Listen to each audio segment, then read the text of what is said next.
Hello, today is Thursday, October 28th. I'm Tracy Anderson, and let's look at some markets. So, first up, as usual, let's look at beef. And last week was the low for the beef market in this current run. Even with a strong 661,000 head harvest last week, which was up from 646 the week before, we are seeing this market move higher. We're heading toward the holiday buying season when ribeyes and tenderloins will be the feature. In middle meats, loins continue to be the value compared to those two products. Rounds, chucks, and grinds are all moving higher after a few weeks of decline. With the price of ribeyes being so inflated all year, it will be interesting to see what happens at the holidays. I'll be happy to see a couple more weeks of strong production numbers to support what seems to be continued strong demand. One point to consider heading into the new year: October cattle on feed report was down 1% from the prior year. Nothing too unnerving, but I think it does point to an overall less cattle being available in Q1 next year. Let's look at pork, and what a week in bellies. Since last week, bellies went up $16 to peak at $173 on Monday. Now, 2 days later, another move down to yesterday's close of $143, so down $18 from last week. Just shows the market is extremely volatile. I think we're about at current lows. Good time to buy if you can. Butts and loins continue lower. Ribs, on the other hand, have found pricing support, and they're moving up, and hams are getting ready for their strong holiday demand. It's still a good time to menu pork. Okay, let's look at chicken and another week of declining chicken prices. Production continues about the same level it has been for weeks. It's demand that is coming off, and prices are coming down in response.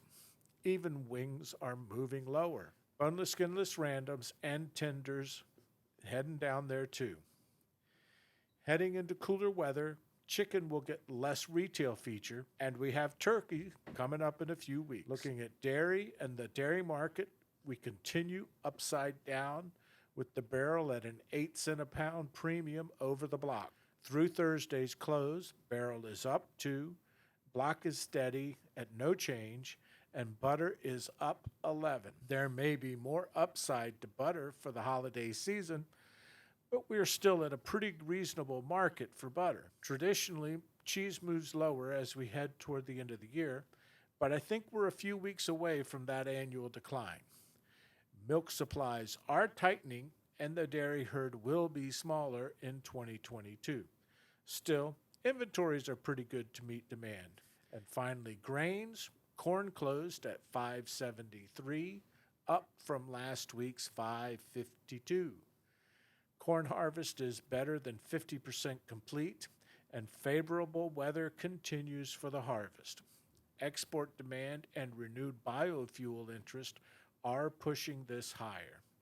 Still a great domestic crop, and I understand Brazil is planning an historic crop could have moderating effects on pricing.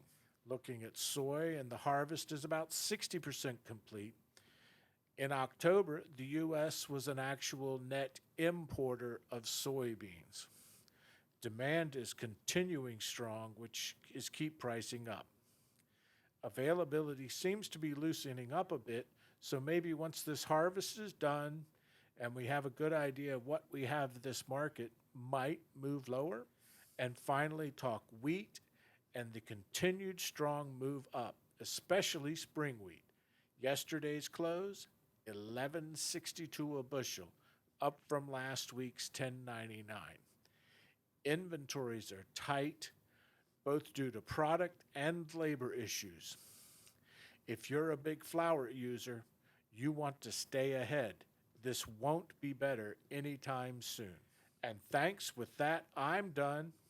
Thanks for listening, and let's do it again next week.